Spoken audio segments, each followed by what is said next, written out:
Yeah. I love my HBCU.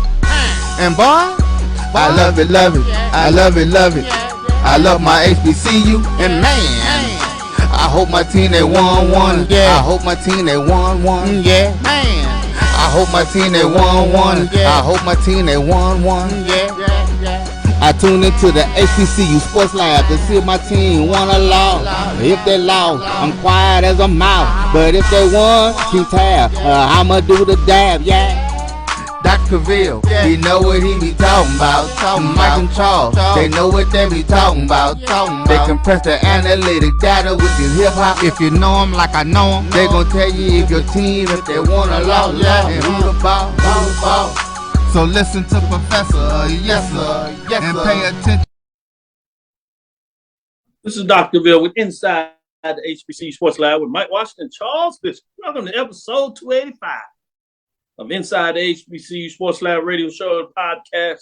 The show is covering the sporting HBCU dash for all things HBCU sports.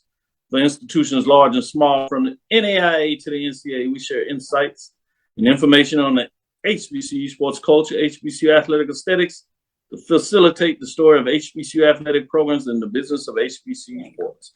If you're not careful, we might sneak in some HBCU pedagogical approaches.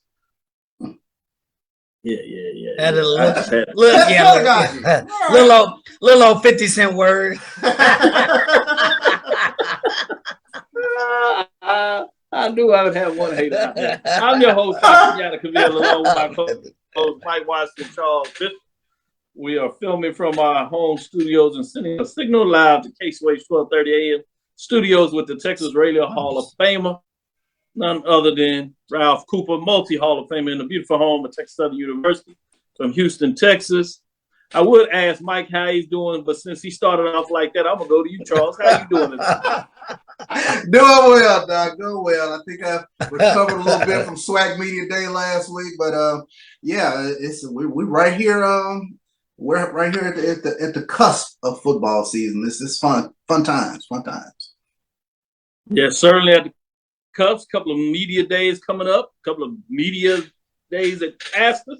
We'll get into that maybe the second half to give some more insights of what took place media day after you got a couple more days to let it sink in. But with that going on, I would be remiss, and while I don't have the mic trigger, so I text the producer might take a little too long. So I'm gonna ask Mike, how you doing today? I'm doing good, and don't you give that rattler any control over my mic. There's a rattler in the background. Don't you give him control over my mic. You can have control. But anyway, all is said and done. Glad to be here in the studio with you and CB. So all is good. Lots of excitement. Like CB said, I'm really ready for football season. I am really ready. That is my break away from a lot of stuff. So I can't wait. I want to see how people are week 6, week 8, midterm grade, see where they are about football season based on how the season is going. But you get so excited about it, you're so happy. By the time you get upset that your team may not be doing what you want, or you're feeling elated because your team is really doing well, before you know it, you kind of stick, because either way, you start to get sad because the season is over because it goes so fast. But with that being said, today's show should be a good one. Today's episode of Inside the HBCU Sports Lab is sponsored by THG Agency LLC. THG Agency is a company that provides sporting and educational consulting and data analytics. Before I go to y'all, what's hot, what's on your mind in terms of HBCU sports news, shout out to Ron Walters is in here. Donald Crawford, Lonnie Shaw is in here. Jalen Riley, Karen Griffin, Aubrey Parker. What else we got in here? Just giving some love as we get started early. Shout outs today. Let me go with this one. This one kind of hits home for me today. Darius Leonard will now go by Shaquille. Yep, saw that. The report out of here. I thought that was pretty intriguing. And the part of the story that you may not realize is that actually Darius has gone by Shaquille all his life. It is his middle name, and his family calls him Shaquille. You all know this. I go by Kenyatta. First name is Japhus, named after my father. But in the household, you're not going to be running around calling two people Japhas, or you can get confused. I guess you could. So I grew up using my middle name, and I have affinity for it. It is different, much like Japhas, but it has the connection with Jomo Kenyatta, first president of Kenya. So in a lot of ways, I really appreciate that. And so I tend to go by Kenyatta. And it's funny, in the workforce, everybody wants to call you by your first name, especially folks that don't know you. But I guess that's a good thing, because sometimes they don't know you. That differentiates for folks that really know you. They call you Kenyatta, while folks that don't, they call you Japhas. And obviously, in the academy, oftentimes people use your official title in a lot of ways, which is Dr. Cavil. But I kind of related to that. So I wanted to jump out ahead of y'all and talk about that a little bit, because I thought that was cool. I can relate to Coach linebacker Darius Leonard. That's probably about the only level, other than us being both from HBCU. Shout out to Shaquille. Yeah. You know what? I kind of feel that one too, because it's one of those things. A lot of people call me Chuck, but I hate to see Chuck on anything written down. So if you're addressing me in any official capacity, yeah, I'd love to see Charles. But yeah, it's that's one of those things. It's one of those almost pet peevish sort of deals. Like I can't see Chuck written down anywhere. Yeah, I think if anybody else, to be honest, if anybody else comes in here and steps in there, just call me Shaquille. Let's just be real. You're gonna be looking at you like, but because Darius Leonard, all right, dog, you got it. You got it. Like, so he gets to call the shots on that. Yeah, you can call whatever shots you want to. You enjoy yourself. All right, no problem. All right, no problem. Anything else before we start? You like the water? Exactly. I feel you on that, Mike. Yeah, step lightly. With that, let me stick with you, Mike.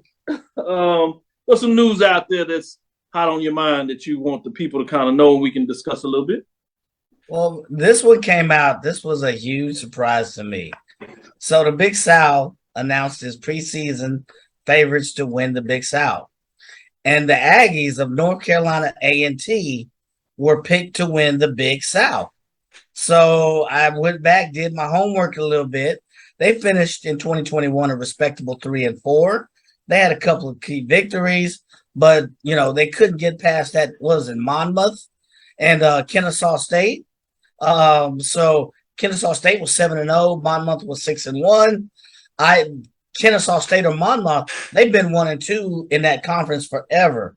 So they've got a few, I guess all Big Souths coming back. But I was scratching my head on that one. I was like, am I missing something? And there's a couple of like HBCU Game Day, HBCUsports.com. They ran a couple of articles on it. You saw a couple of media days, but I was like, what is it that I'm missing? Normally you look at who's going to be all first team, all whatever. But that was, I'm happy for A&T and Coach Washington, but I'm a little surprised at that one, considering how they finished in the last, year and a half. So congratulations to A&T. I think some of that is from attrition. When you break down the first place votes, just to give some people some more indication, is North Carolina A&T has 6 first place votes for 60 points. Campbell, which is 2 points at 50 points. That's going to be interesting for Campbell because they play a couple of HBCUs this year. Obviously, A lot of people have talked about Jackson State did homecoming. Obviously, they play A&T in a conference game, and then they play another team out of the MEAC. Yep. So that's going to be fascinating to see what that looks like. You do have also 2 first place votes for Charleston, who comes in tied for 3rd with Garner-Webb that gets 1 first place vote, total of 44 points. And Bryant, a newcomer to the conference, gets 1 first place vote. Robert Morris sitting at the bottom. So that's going to be, like you said, intriguing to see what that looks like when you talk about predicted order of finish. But when you take out 2 strong programs, A&T thought for many people that they will come in being stronger last year. I could see where a lot of voters in terms of coaches respecting the talent and what they do, as well as SIDs, think that they will be able to step in with the guard and make their statement. So it's going to be fascinating for the fans as they get ready to go into the Colonial. What does that look like? They have some really intriguing non-conference games against HBCU previous conference members in terms of North Carolina Central to open things up, which some people think North Carolina Central will be in the race for the MEAC. It'll be interesting to see where their bid order finish. That comes out Friday and officially in the capacity. We'll talk a little bit more about the MEAC on Thursday. I thought that was fascinating. They also have South Carolina State on the schedule. So it's going to be some interesting matchups in terms of seeing what that looks like when you talk about North Carolina A&T, what they get done in the conference race, making a bid to do that automatic bid as they get in the playoffs to see what that looks like. So I'm fascinated in a lot of ways to see where that goes in terms of those matchups. They had one more thing, Doc, if you can allow me. When you look at and delve into the reports, the reports are highly favorable on the D side, on the defensive side, and then when you look at some of the ratings, you talk about McDaniels, you talk about linebacker Jacob Roberts, there's highly pub on their defensive side. On the offensive side, and I don't want to go into a lot of details, it's like they'll try to work their way up to number 6 or number 7 in the conference. So if their defense is strong, but their offense is 6th or 7th, I'm kind of looking at the math and looking at the rankings, and see how that math is going to work. So, well, when you take a look at them, I think North Carolina A&T over the past few years, they made their bones on the defensive side of the ball. They did have some dynamic offensive playmakers, but when you talk about that North Carolina A&T over the past few years, it was that defensive line and those linebackers that flew and got after you. So it'll be interesting to see, can they get back to what we've come to know them as in terms of North Carolina A&T over the past few years. But you talk about one of the better ones in the country in terms of Jermaine McDaniel, all preseason, all Big South honors. So it'll be interesting, can A&T get back to that level that we've been accustomed to seeing them over the past 6-7 years. Absolutely. So. Yeah, Coach Washington has selected Jacob Roberts, linebacker junior. And on the offensive side, he went with an offensive lineman, redshirt sophomore, Cesar Monero. We talked about this last week in several of the HBCU conferences, saying that some teams have strong defenses, solid offenses, but a lot of the team may go in terms of the quarterback play. That's another thing that's going to be interesting in North Carolina A&T, that they are some question marks in terms of just how strong they will be in the stands, and probably have a small quarterback battle a little bit going on. So that's fascinating when you talk about that. So good points made by both of you. Let me go to you, Charles, to give you some updates on yours. But before you do that, as you said, Mike, for those that are interested, looking specifically at A&T, obviously you talked about the start of this being on ESPN Plus. They had opening remarks from the commissioner. And they also have that agreement with Ohio Valley Commissioner. So Beth, the boss, in terms of Kyle Callender from the whole Ohio Valley, will also give some remarks. And you saw this when Ohio Valley did this last week with Tennessee State. But North Carolina A&T is scheduled to go at 2:35 Eastern. We specifically are looking to see what the interviews will be related to the Coach Washington and his players. With that, Charles, go ahead. Talk to me in terms of what else is out there. Yeah, big news today, announcement in the band world, but national recording artist, Grammy-nominated group, Migos. They will be headlining the National Battle of the Bands right here in Houston, Texas, NRG Stadium.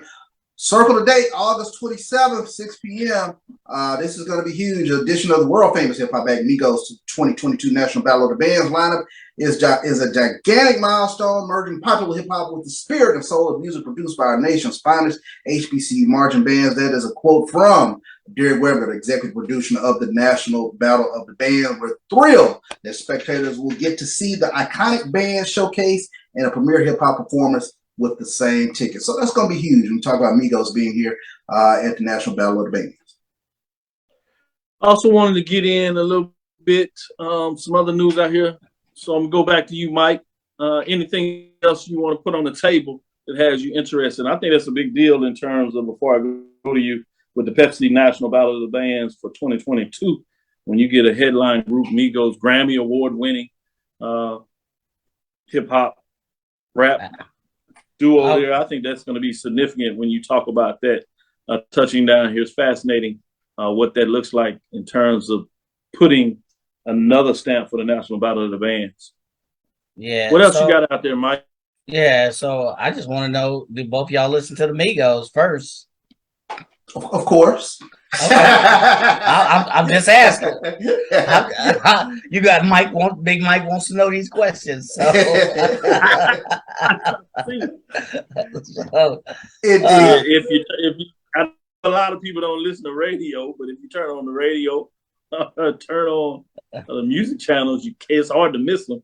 But yeah, in terms of your playlist, my playlist is not that deep for the Migos, but yeah, I get it in.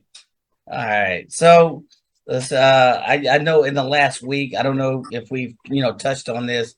The CIAA has announced its 2022 football broadcast schedule. So it's pretty big. So 5 CIAA games will be televised on Aspire TV, including the 2022 CIAA Football Championship, which will be held in Salem, Virginia on November 12th this year, our Lord, 2022.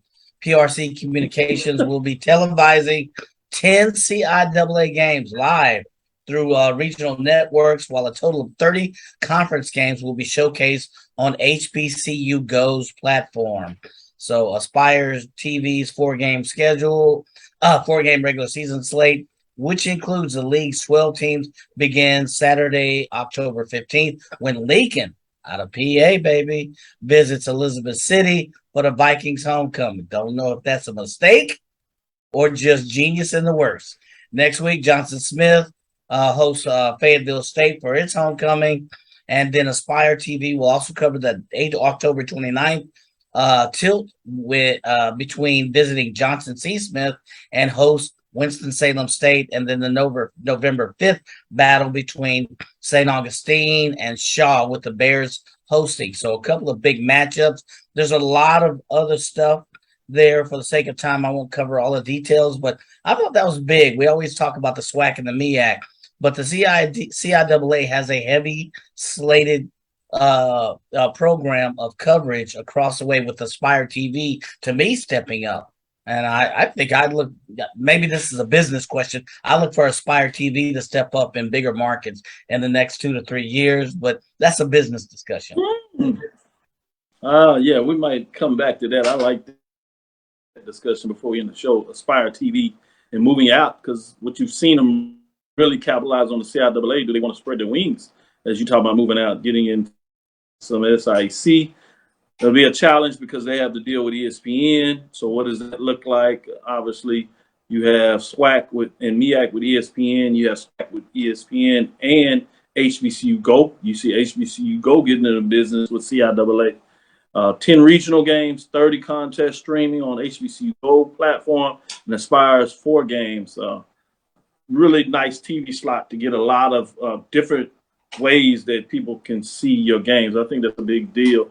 When you pointed out in terms of that platform, all 12 teams and their homecoming contests of Bowie State, Lincoln, St. Augustine, and Shaw will be featured on the platform of HBCU Go. I thought that was an interesting tidbit in terms of what that looks like. With that, we'll be right back after this first break. Stick with us as we give you more on your HBCU sports. Oh, that spin class was brutal. Well, you can try using the Buick's massaging seat. Ooh, yeah, that's nice.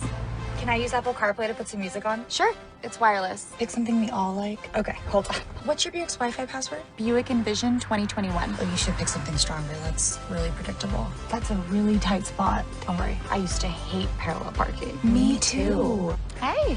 Really outdid yourself. Yes, we did. The all-new Buick Envision, an SUV built around you, all of you.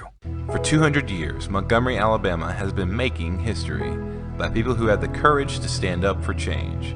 Today, this riverfront city has been reborn, embracing the past and looking forward to the future. From the National Memorial for Peace and Justice to the stage of the Alabama Shakespeare Festival, this is where history was and is made. We are proud to call Montgomery home, and together we can be the change. Are you ready? It's time. The inaugural Urban NerdCon is coming to Montgomery, Alabama, July 29th through the 31st. World, what's happening?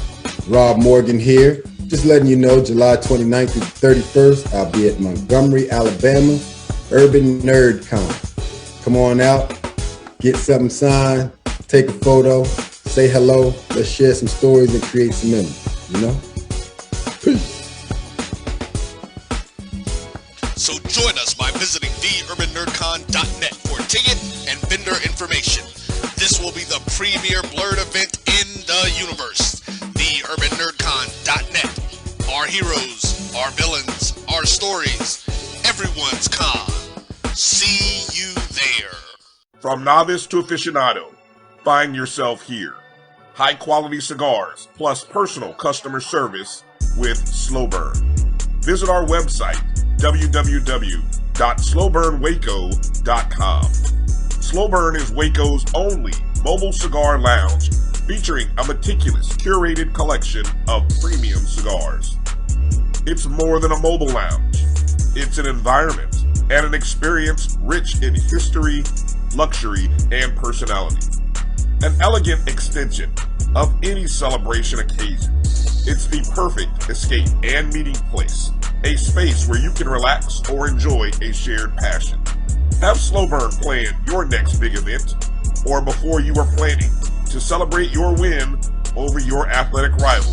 You can shop our collections at www.slowburnwaco.com.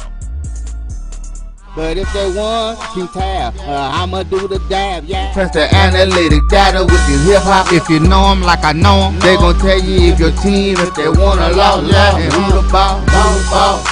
So listen to Professor, yes sir, and pay attention, cause he. This is Dr. Cavil with Inside the HBCU Sports Lab. I did want to get in a little bit of the Colonial when we talk about Hampton, as they have their media day coming up on the 28th in terms of a virtual media programming.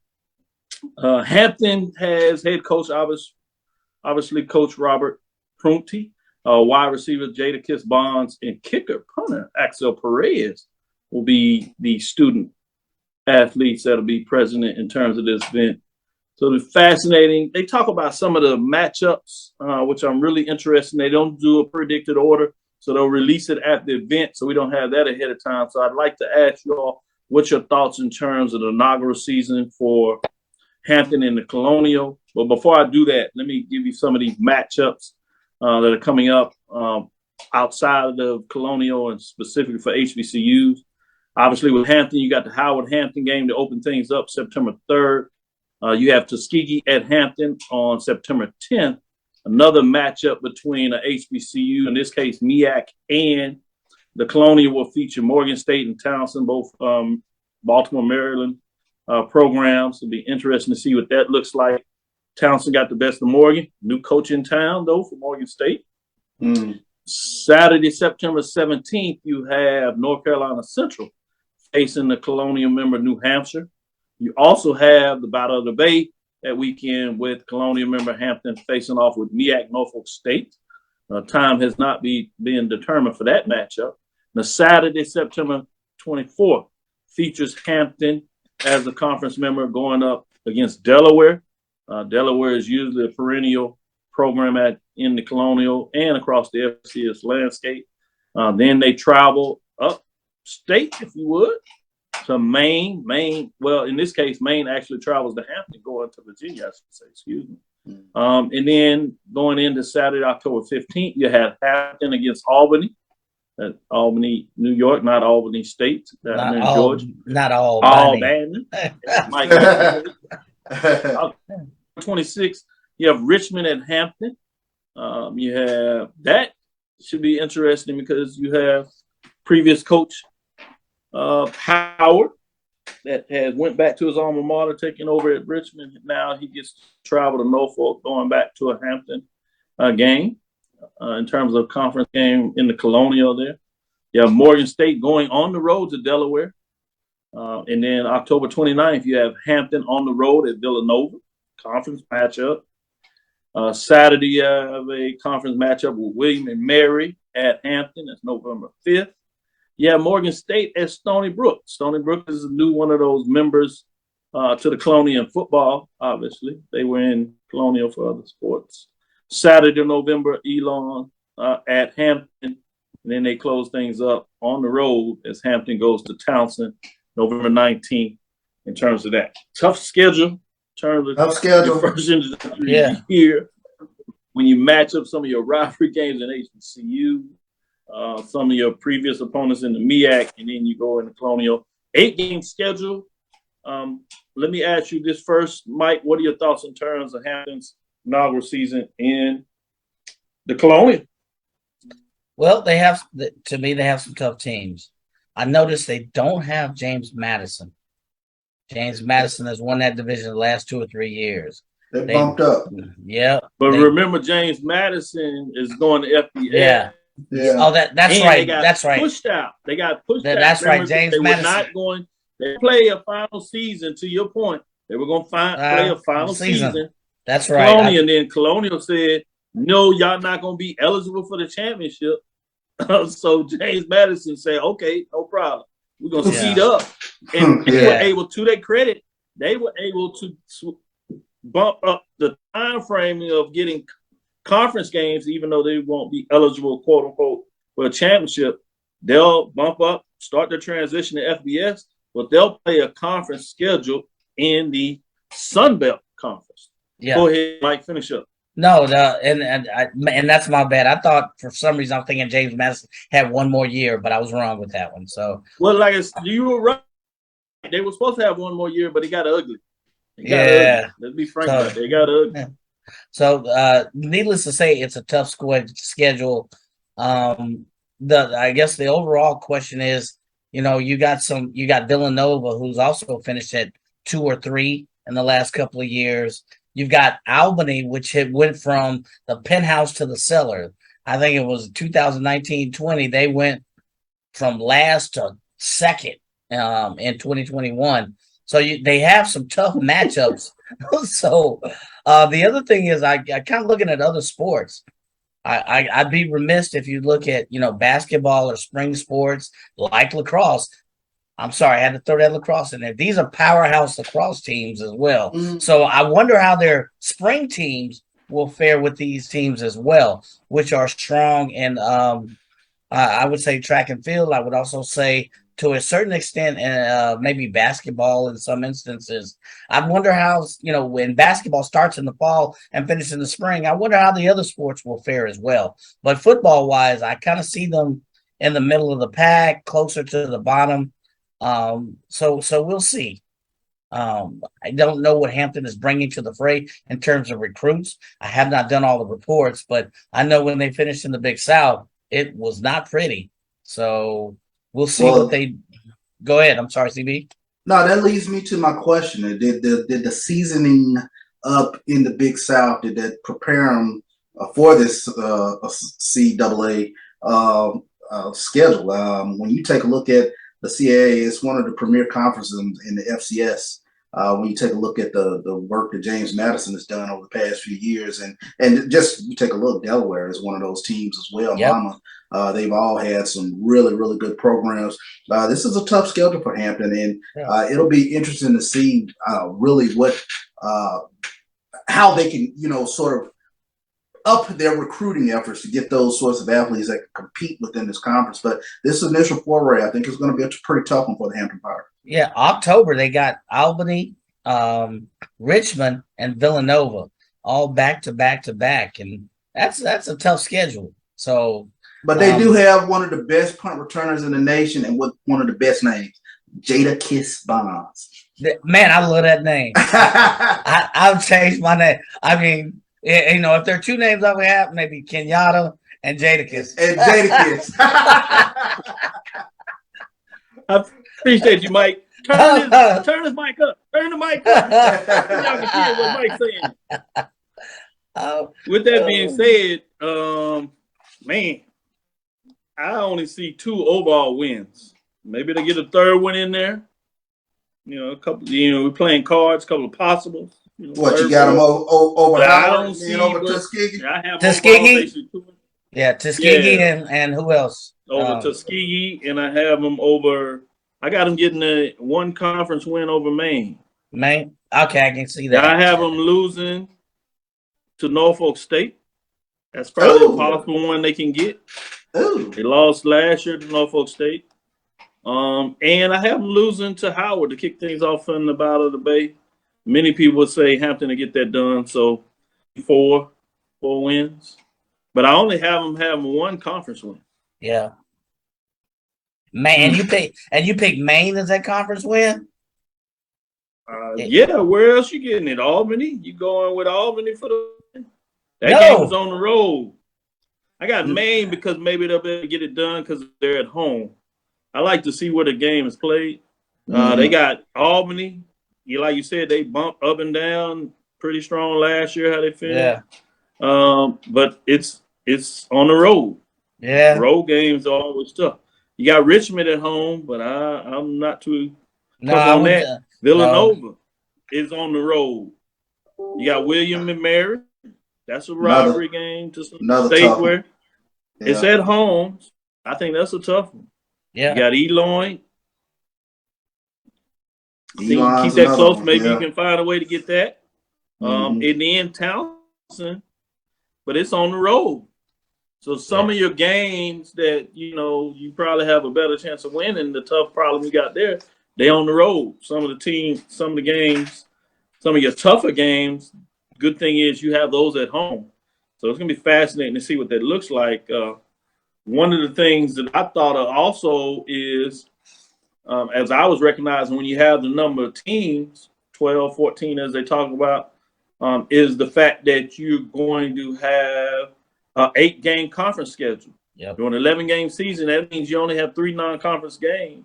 Oftentimes you use those for a money game. So that means 2 at best, 3 HBCU can play. So there's not a lot of room for that. Obviously, when A&T comes in next year in the Colonial, that will help possibly get you 3, 4 HBCU games just to keep some of that cultural aesthetics. It's gonna be fascinating to see what that looks like. Between those 2 things, what's the luster of is it the Battle of the Bays? Is it Howard Hampton? No, that's different. But that Howard Hampton, what's the allure to that? The real HU? Yeah, the real HU battle. I think the games that I think they got some really good non-conference games right there to kick things off, where you're going to get the meat on your bone. Where you're going to get a little money. What you see with Tennessee State. So, you got Hampton and Howard. That's the real HU. So you got the reincarnation of Booker T. Washington with Hampton and Tuskegee. Even though D2 Tuskegee, a lot of people would be excited for that matchup. And then you got, the rivalry across the Bay rivalry. I don't even want to say across the Bay rivalry with Norfolk State. Yeah, the Battle of the Bay is 17th. So. Yeah, so those are the 3 games that, in terms of non-conference, to get you excited. But we'll put a pin on there and come back, get a little more into it. This is Dr. Ville inside the HBCU Sports Lab with Mike Washington and Charles Bishop. One bite of 100% Angus beef ballpark frank, and you'll say,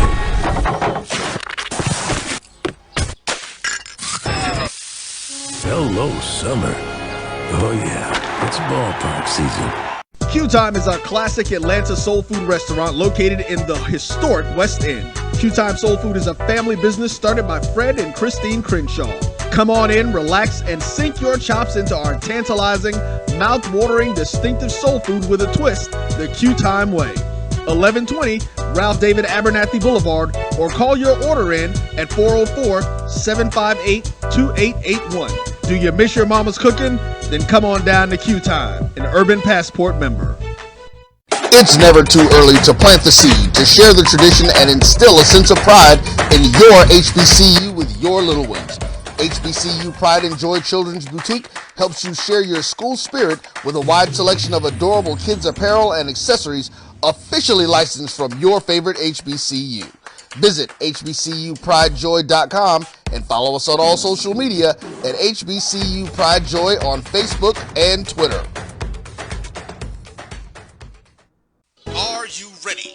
It's time. The inaugural Urban NerdCon is coming to Montgomery, Alabama, July 29th through the 31st. Blurs, nerds, and geeks from across the universe will converge on the capital city to see celebrity guests such as The Last Dragon, Tybok, Megan Tandy, and voice actor Dave Fennoy. Hey, how you doing? I'm voice actor Dave Fennoy with a shout out to all my geeks, freaks, and urban nerds. Just want to let you know I'm going to be there and I want to meet you at the Urban NerdCon Gaming and Cosplay event. It's happening July 29th through the 31st in Montgomery, Alabama. Hope you want to meet me as much as I want to meet you. So join us by visiting theurbannerdcon.net for ticket and vendor information. This will be the premier blurred event in the universe.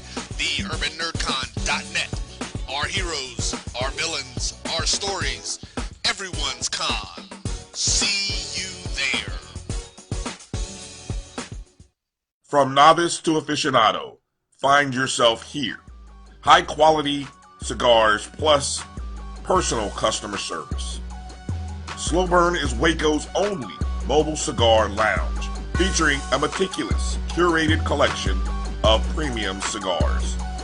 Visit our website, www.slowburnwaco.com. That's www.slowburnwaco.com. Press the analytic data with your hip hop. If you know them like I know them, they gon' tell you if your team, if they wanna lose, and who the ball. So listen to Professor, yes sir, and pay attention, cause he gon' teach a lesson. This is Dr. Bill with Inside the HBCU Sports Lab with Mike Washington, Charles Bishop. Guys, I want to interrogate you a little bit. I didn't get to do this Thursday as we wrapped up. I wanted to interrogate y'all. You know, this is an old research word. We're going to interrogate you on terms of your predicted order of finish. You know, it's fascinating what y'all said. I just want to go inside a little bit because you didn't get a chance to really break it down and explain, you know, which direction you went and why you went there. Let's start with the Western Division. Oh boy. Yeah. Wow. Yeah. Because there's just so much to discuss with the Western Division. I think you can go in so many different directions for so many different reasons. You know, as Mike was talking about, you know, some people excited about Southern. Fans are back posting in here. I'm excited about them. You know, a couple of fans come back to troll some other folks. They excited. Mike was talking about how you doing. He just said he gonna say Gucci. You know, he doing well. I wonder what that's referring to. Probably the coach's dressing attire was all Gucci. Gucci labels, Gucci outfit, Gucci shoes. He was coordinating. So, Mike, you sat up here and picked, and I'm gonna go in descending order, worst to first. You have at number 6, Texas Southern University. Is it that you don't believe in body, or is it more that you still have question marks on the defense? These are some of the questions you can ask at the end. And number 5, you have Prairie View. Surprised a lot of folks in terms of your question marks to Prairie View. It'd be interesting to see what concerns you have there. You have Pine Bluff at 4. You have Grambling at 3, making a step back into the football business. And number 2, you have Alcorn. And number 1, you have Southern. I guess the first question, you know, did they get it right in terms of how you push anything? You get a chance, you can share if you want to change, update things because of what you heard the media day after the interviews, or are you pretty much still comfortable of where you selected your predicted order of finish? I actually had TSU finish switched with Pine Bluff. I may have texted that wrong when I put that to you, so I apologize. But other than that, that's my order. Besides the TSU and Pine Bluff being switched, Prairie View is still, to me... You said that's wrong. Other than that, that's my order. So, okay. That is my order. So, I could have sworn when I saw the predicted order at the SWAC media day, I thought they had Prairie View higher, and then I saw yours. I don't know. There are too many unanswered questions with Prairie View. They lost key pieces on defense. They got a new coach. They're gonna have a new offensive scheme. Got Conley coming back as a quarterback. But is Prairie View gonna have those dogs that they've had on defense? That's a big question. Alcorn State arguably could be number one, but if you look at who the all SWAC conference leader, there's no Alcorn players there. That lets you know that people don't know about Alcorn, but you know that they have the pedigree to be in that top one or two slot. So Southern University, the only question back is a quarterback, but I think people are voting, and me included, and Coach Dooley's ability to coach a good team. So I think that ranking for me was about Coach Dooley's ability to coach a really good team. They have the talent, including Dumas. They have the talent. I think he can coach a very good team. Alcorn State's the question mark. But to me, the big question mark, and I think they're going to be spoilers, is Texas Southern. We already talked about Andrew Body, quarterback. That kid can play phenomenally.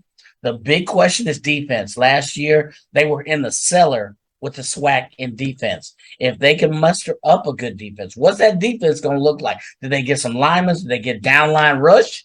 Did they get at least one or two good defensive backs? They had very few interceptions. If they can get some support on the other side, I still think even that alone, TSU is going to be a spoiler this year. They're the X factor. So for those reasons, I'll give CB a chance to get in here. But there'll be a couple of key matchups. There'll be parity. There'll be games that I thought that Southern's going to win. They just may lose. But right now, looking into this kaleidoscope and what we have, I still got Southern kind of coming out on top in the West. Good points. Good points. I don't know if Charles is running from us or whatever. Just I'm understanding that they have an internet outage in this area. So if he comes back, he'll try to jump back on. But for the sake of what you were referencing, the conference had the breakdown with Texas Southern at 6. So you were right in line with that. Arkansas Pine Bluff at 5.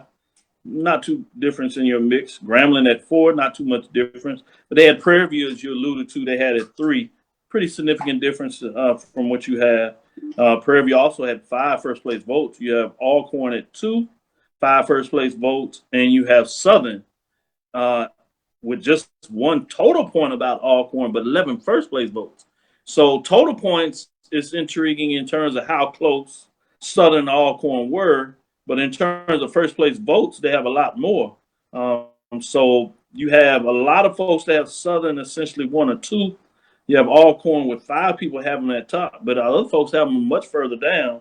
Similar with Prairie View, you either all in on Prairie View or you have them much further down, which is interesting. I'd be remiss if I didn't say that there was one person out there that says Grambling with a first place vote. Fascinating when you break it down in that manner. Now, even though Charles is not here, we're going to make sure that people know what he thought his thoughts were. We don't get a chance to hear what he's saying, but he did talk about in terms of from, again, the bottom to the ascending order. You have Pine Bluff at 6. You have Grambling at 5. So doesn't see a lot of work there. He's coming right on time.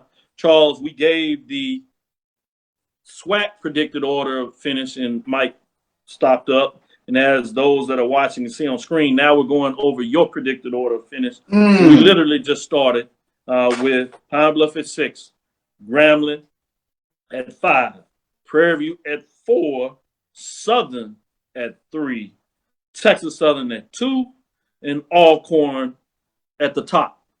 And so go ahead. Want to give you a chance to break down what was kind of your framing of how you saw all this breaking up. Well, I think Southern being named SWAC West favorites, that kind of caught me off guard.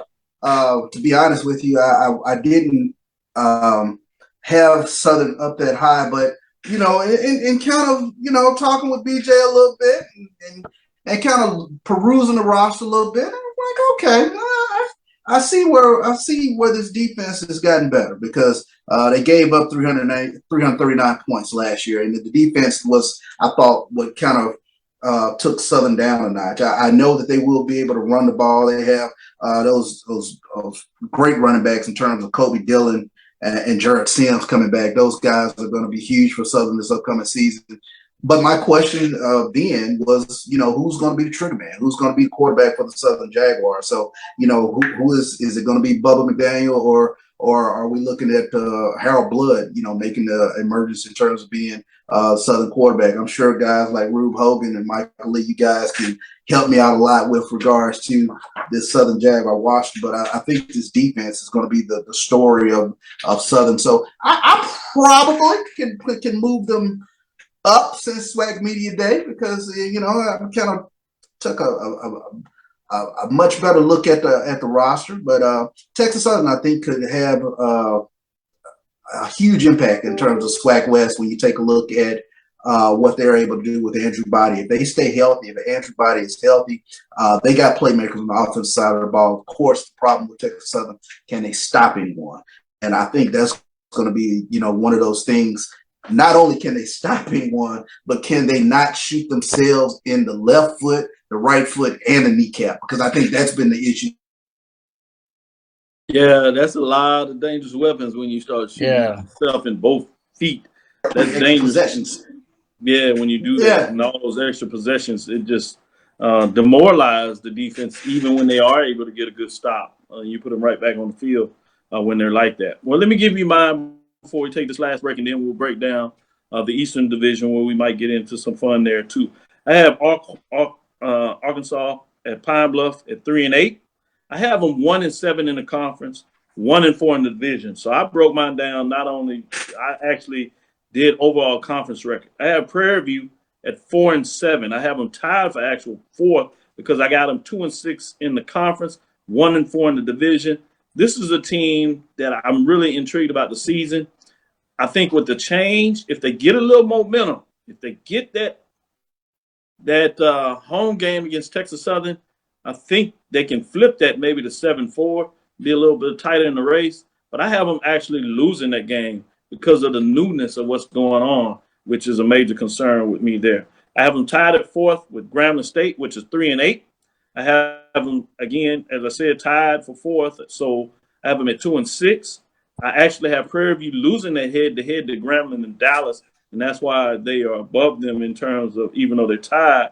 And I have them 2-3 in the division. And number 3, I think Texas Southern is going to have a breakout year with a couple of key wins in the conference, but not enough to really drive it. Struggling with those 2 FBS, so I think that's going to load up on the losses there. So I just have them sitting at 4-7 overall. I have them 3-5 in the conference.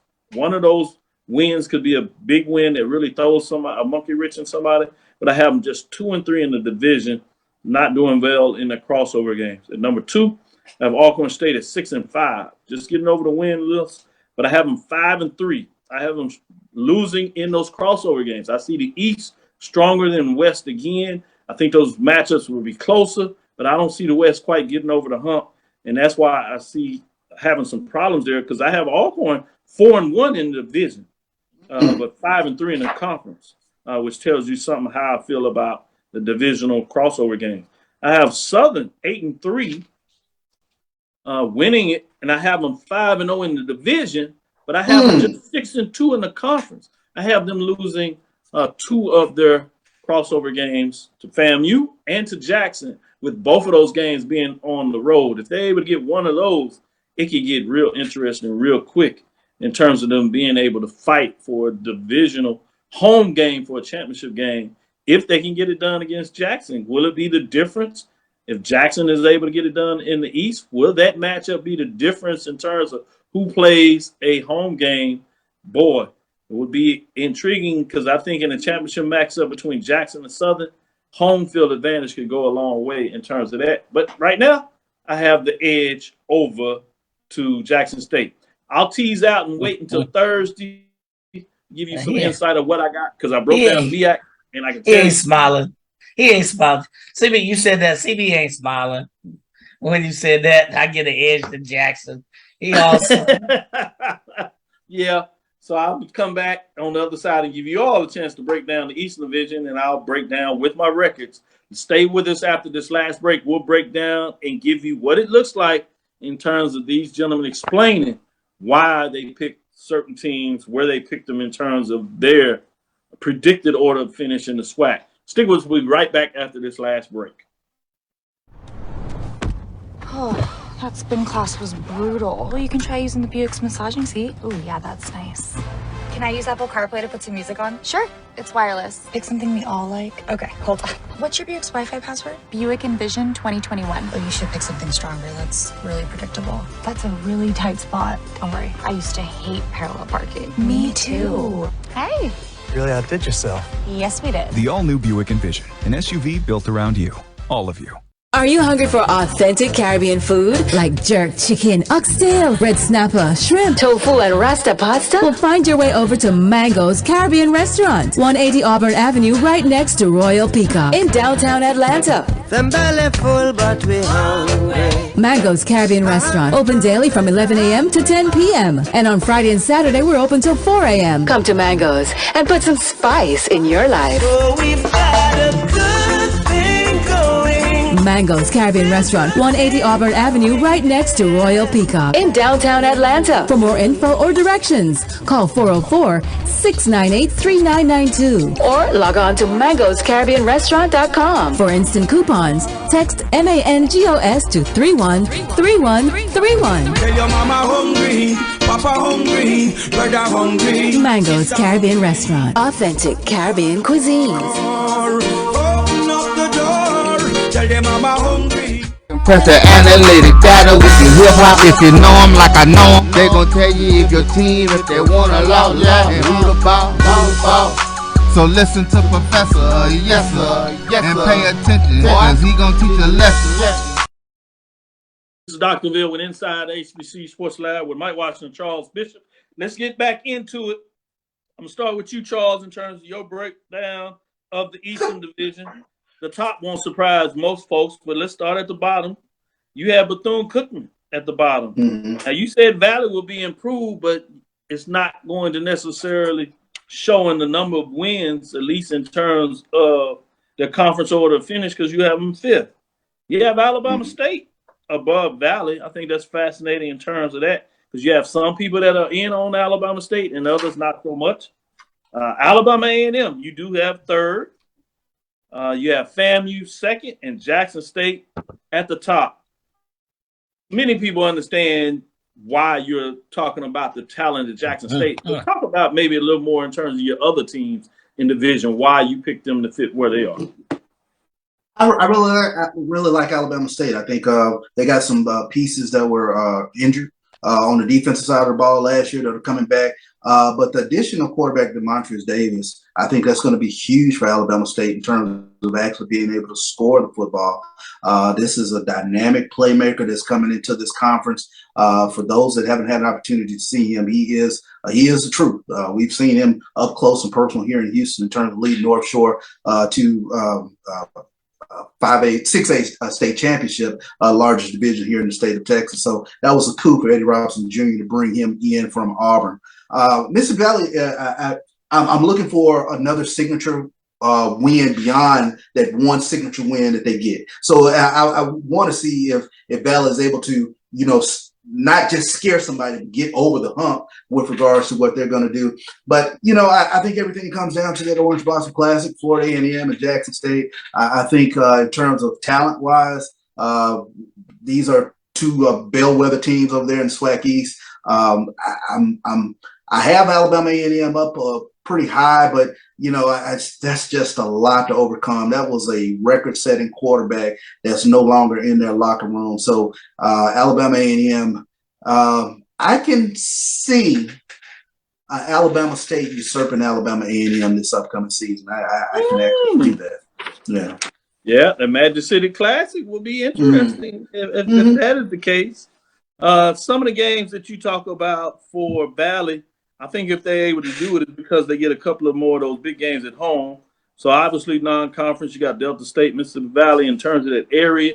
Even though they're Division II solid program, that would be a statement if they can get that win. I think it would be important in terms of where they are with their program. They have Alcorn State, the Braves, at home, Charles, giving you that's another chance for them to make that statement at home. They have Bethune-Cookman at home. They have Alabama A&M, one that you see you might have some concerns with in terms of what they're going to do replacing the quarterback. They had that game at home, so that's always solid. And they have Prairie View, where they went on the road and won. They have Prairie View, a team that's won a little payback, but they have them at home, to your point. Let me go to the radar. The National Junior College Player of the Year, that's at Valley now, Jamar Jones. So that would be interesting. Take a look at what they do this upcoming season. Yep. Let's go to Mike and see if he gives us this Valley. He actually has them improving a little bit, so maybe not. At number 6, he has Bethune-Cookman Wildcats. At number 5, he has Alabama State, so he switches that because he has Valley at 4. At the top, he has the same predicted order finish you have with Alabama in the 3rd spot. He has FAMU at number 2 and Jackson State at number 1. It's fascinating to see that. Most people have Jackson State in terms of those calling it from the BCSN crew. Instead of Brian put up their FAMU. He's going to say it with his chest in terms of what he believes as well. So getting back to Mike, break down some of your predicted order finish and why. Well, FAMU, definitely tough. They had some key transfer. The big question, FAMU is still a question of the quarterback. Who's going to be calling the signals? Who's going to be that dude for FAMU? It was a question last year going in, and it's still a question in 1 year later for FAMU. I see in the chat line people, well, Valley's going to do this. I have them improving, but stop it. Stop it. Stop it. We still talking about Valley, okay? They will really win a few more games, but we still talking about Valley. Where did Valley finish the last 5, 6, 7 years? I don't want to hear this Valley stuff. Yes, they'll get a little better, but yes. So we'll see. They got a few transfers in. They got a few all whatever players. We'll see. They still have, to me, what I call a relatively new coaching staff, but the coach is dynamic for sure. So please stop it about Valley winning the conference or upsetting. Yes, they will improve. Alabama A&M, I agree with CB. They still got Ibrahim coming in, tremendous receiver. Who's going to be at the quarterback? That's a big step down, order of magnitude potentially, unless he surprises us. Replacing the quarterback at A&M. I look for some surprises for Alabama State. They'll be my dark horse. I want to see what Eric Robinson. I want to see what he's gonna do. He got a chip on his shoulder. I think. Mike, let me help everybody. Let me help everybody out that's down in Jackson State. That defense ain't going nowhere, folks. Yeah. I'm gonna just be real honest with you about that. Well, you can talk about the offensive line, yada yada. That defense ain't going nowhere. That's true. The defense is not going anywhere. And as many people have decided to pick on the offensive line, which was obviously had some problems with the offensive line. But you see the amount of points they put up and what they can do passing the ball. If they just get a little improvement from the offensive line, and you're truthful with yourself and you're not just frustrated about the success of Jackson State, you have to understand that they're going to be solid. So that's fascinating with me. I do see Southern folks out there. Troy Frank, it's a good evening, fellas. Southern will be the story of the SWAC at the end of the football season. That'll be fascinating to watch. Karen says, one conference win? Oh, wow. She must be talking about my Hampton statement. Hampton and Tuskegee game will be a good one, said by Mary Allen. Anthony Weston said, greetings, everyone. So some good stuff there. Mike says, what up, guys? He's in here. So a lot of good stuff. The OBC game will be the one to see who comes out of the winner. Yes, certainly. But I think it's going to be a little more mixed up. I think somebody else is going to pull somebody's card in terms of that matchup. And I don't see a necessary team in either division going undefeated in conference play. That's something that has changed to me. Not saying that Jackson State still can't fit on top. I do see them find a way to get over it. I just think they have a lot of talent there. Hey, PV used to be valid. Don't underestimate those Delta Devils. I agree. Yeah, we were much more than we'd like to admit. We're not careful, according to Mike and myself, might be closer back to there than we wish. I don't think it should be that bad, but hey, it is what it is. And number 6, I have Bethune-Cookman. I have them improving, but I still see a tough schedule. I see them at just 3-8, 2-6, 1-4 in terms of getting it done. Alabama State, I have them just trying to get to the 500 level and overall, 5-6, knocking on that door. But I have them just 3-5 in the conference and 1-4 in the division. So I see them getting a lot more done outside of the conference than they are in conference. But I have them tied with Mississippi Valley. So I feel some of what Charles was talking about. I see Valley knocking on the door of a 500 record at 5-6. I have them 3-5 in terms of conference race as they're tied with Alabama State. But I have them 2-3 in the division, getting that key victory over Alabama State. I have a 3-way tie for the top 3 teams. I have Alabama A&M at 8-3, but I have them 7-1 in conference play, 4-1 in the division. FAMU at 8-3, 7-1 in conference play, 4-1 in the division. Jackson State at 10-1, 7-1 in conference play, 4-1 in the difference. I have all those teams beating each other. I have Jackson State defeating FAMU in the Orange Blossom Classic, but I have FAMU defeating Alabama A&M at home in Tallahassee. I have Alabama with the shocker of the year in Mobile, defeating Jackson State in that matchup 7-1. But Jackson State starts so high in the poll ranking, and they're going to run off all these wins throughout the year. So they're going to get up to 10, maybe 8. Some may even jump them all the way to 5. So one loss is not going to drop them past 12 or 15 in the rankings. And because of the tiebreaker system, I see them getting the tiebreak, having a better conference record than the team coming out of the West. And even if it's tied, I have them defeating Southern head-to-head.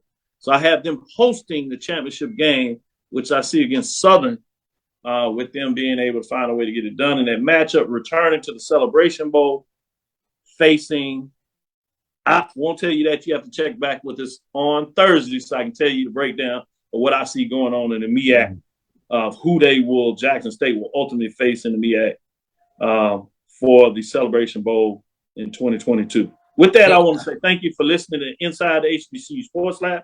Make sure you share our podcast with your friends and colleagues. I am Dr. Kenyatta Cavil, the Dean of HBCU Sports, coming from inside the lab in the College of HBCU Sports with Mike Watts and Charles Bishop. Again, we want to thank you for listening to Dr. Cavill's Inside the HBCU Sports Lab with Mike Watts and Charles Bishop every Tuesday and Thursday at 6 o'clock Central Standard Time. Stick with us. We'll be right back here on Thursday breaking down some news of the week as well as what to expect from the MEAC the MEAC Football Media Day in Norfolk, Virginia that's scheduled for this Friday. We give you some breakdowns of what comes out of the Big South in the Colonial, let you know what that looks like. Inside the HBCU Sports Lab 1 in terms of Twitter, Facebook, Inside the HBCU Sports Lab, as well as YouTube. Follow me, Dr. Kenyatta Cavil, on Twitter, Facebook, Instagram. That's DrKenyattaCavil. That's DrKenyattaCavil. Dream big, continue to move forward. We'll talk with you soon. Charles? Of course. Mike? Lecture. Dismiss.